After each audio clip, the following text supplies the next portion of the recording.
Alright guys, so sun's going down. I gotta get a fishing lure made. Time is at a crunch right now. So what I'm gonna do, I'm gonna show you guys how to make a lure. You can make it real fast, simple, and very inexpensive. And you can make a whole bunch of them for a good low price. First things you're gonna need, this is a 3/4 inch dowel. This is poplar. I like this poplar. I bought it when it was green. So all these brown spots right here, they were green when I bought it. If you let it sit over time, give you about 3-4 months, it's going to brown up and give you some really cool colors when you go to finish it. So, but I'm going to be using the white end, and it's going to darken up when I'm finished. The other stuff, you're going to need hacksaw, some pliers. What else? I got some eyes. Bought these. These are number 2/16s. They're 1/2 inch. Number 3 split rings. Number 4 trebles, and some sandpaper or concrete, which I'm standing on. I'm gonna use a little of that and a pocket knife to help carve it down. So I'm gonna get cutting. Let's get started. Let's make this thing. When I'm making it, so I already got like a flat end here, and I'm gonna go ahead and give it a cut on an angle. When I do the angles, I just kind of guess at the angle. So I'm gonna make it about, let's go right in there. Doesn't have to be perfect. There's no science. You don't want to go too big though, because then you're just going to make a really odd shaped, overly sized lure, and then you'll start wanting to add more hooks in. So I'm just going to do a simple one with an eyelet and 2 hooks like I've been fishing with. And before I cut this, I want to figure out which side is going to be the top. This side is going to be my top. There's a discolor there, so when I go to color it, I believe it's going to be a little bit darker there when I add the oil. So that's for the other thing, mineral spirits. That's what I'm going to be darkening and preserving these with, or not preserving, but waterproofing them with. So let's get started. Now you don't need an exact extreme angle. I don't want something crazy. I'm going to want it to pop a lot and do a little chugging. So I'm going to go right there on the angle. I'm just going to eyeball it. Nothing major here. So let's get cutting. Alright, there we go.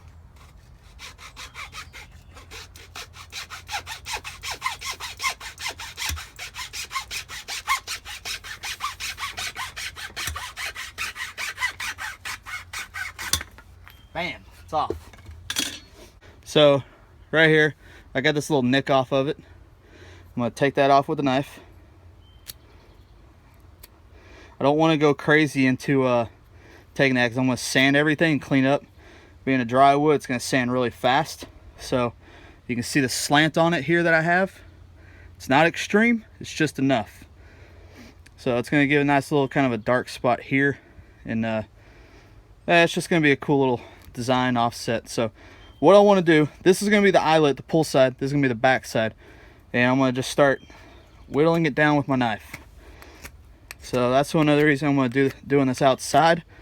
I don't want a lot of wood chips inside, and I'm not at the garage, so just to knock this out real fast, get it real done, real quick and easy. All right, there you go, got that going. It's gonna be pretty cool. It's gonna have a cool little style to it. Usually I do dark on top, but I like the way it looks. So here's one I finished earlier. Just a little simple pull and little flat spot. This little mini chug. I'll pop that tonight here in a little bit. So I'm gonna just smooth everything. Doesn't take much. I'm just gonna go around, knock all this out.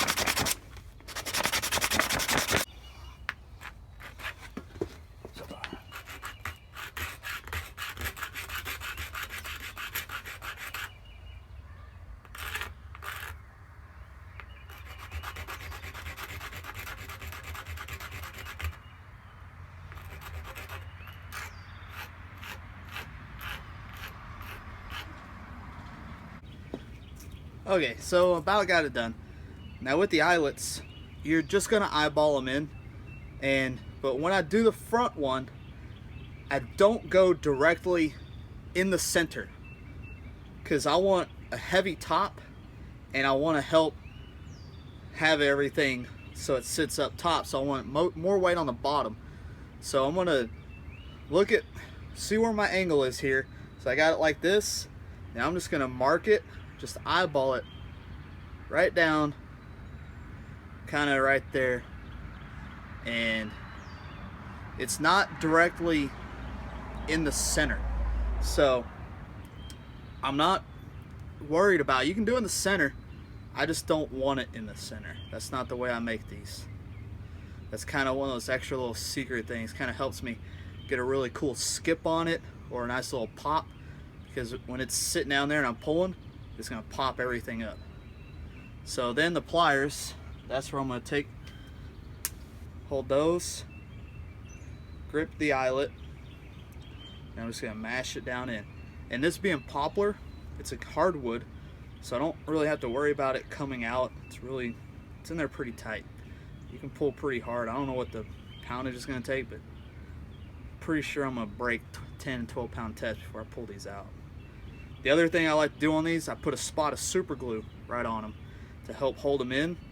And you don't have to. I'm not going to do it on this one, but a lot of them I'll do the super glue. So here's the other little trick when I'm doing this. So you want to stop, and I'm going to have it just so it's flat from like wherever my top and bottom is. That's going to end up horizontal, not vertical on this one. So that's going to help on other things in the future. It helps give a nice, really good pop, because when you pull it, it's not going to zigzag funky on you. It's going to help go up. So that's another key thing to think about when you're in the future when you're building them. The back hook doesn't matter which way you do it. The bottom hook, you're going to want it in line with the body. And with that hook, it's no science, but the idea is you don't want this treble hook to hook into this treble hook. So you want your bait long enough, and you're just going to have to know that from experience. I'll put some specs down in the comments below, or the description, so you guys know how big I'm actually making these. So I'll do a photo here at the end also of some measurements on it. So I'm gonna get that's in.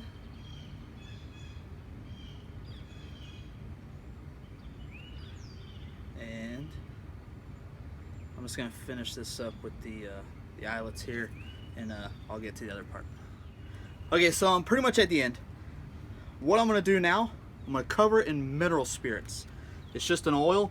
You use it on cutting boards. It's food safe. I use it on my knives. Preserves the wood, helps keep the water and rot off, and being colorless, odorless, everything. It gives a really nice, clear, glossy, sweet look to the lure. So there's other oils you can use. Some others I believe are paintable. If you're going to do color, I would do color before, so you kind of see the dark now. There's a little dark spot, kind of looks pretty neat. And the other, I'm going to put a little on top, make sure it's covered really well. Oop, that's I think going to be plenty right there. And I got a paper towel so I can wipe my hands off. So when you do this, I'm going to do one coat and go fish with it. When you do it, you'll want to do at least two coats minimum. And I'll fish this tonight. I'll let it dry, and then I'll probably do another coat tomorrow, because it being a dry wood, it's going to soak up a lot of oil. So my other one, I think I did 4 coats on it just to be sure. It did really well. I'll do another one on this one. I'll see what 2 coats does. So, but this looks like it's going to do really well. So now it's covered in oil. I'm going to get to my fishing spot, load it up with some number 3 split rings and number 4 treble hooks, and I'm going to put on a paper towel. Let's get fishing. Let's get out to the river. Let's see if I can catch some fish. The sun's going down. What am I waiting on? Let's go. So I'm out here fishing on the north side, and I've already gave it a few casts out here on the plug. I'm waiting for that last 20-30 minutes of sunlight. I got here about an hour early, so I'm hoping for some fish to be coming up, hitting the top waters. I'm going to continue casting. The strike will be coming up here real soon, so no worries on catching fish. What I'm doing in the meantime, I'm throwing the plug out. I already got the hooks on. I didn't want to bore you with the hooks. That's pretty easy. The split shots or split rings, put it on, and get out here and practice the plug. This one's pulls slightly different than the other one I made up here, or I got in my box.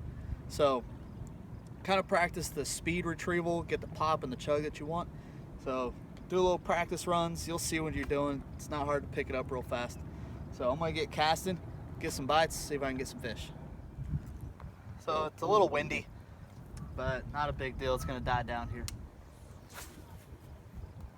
When you're fishing these, the one I was saying with the popping, you're gonna go quick, give it a nice pop, or you can do a real nice slow pull, give it a good like little chug pull. It's gonna make some bubbles, make a little sound. Oops, there's fish out there, they're starting to hit. A lot of times when you do it, you get a quick pause and then stop, like a little pop pause. And giving that little pop pause, that's gonna catch a lot of fish. They're gonna hit it right when you stop. Let's see if I can get out there and get a few fish.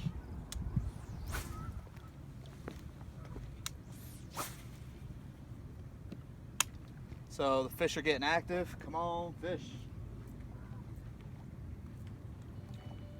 Right here.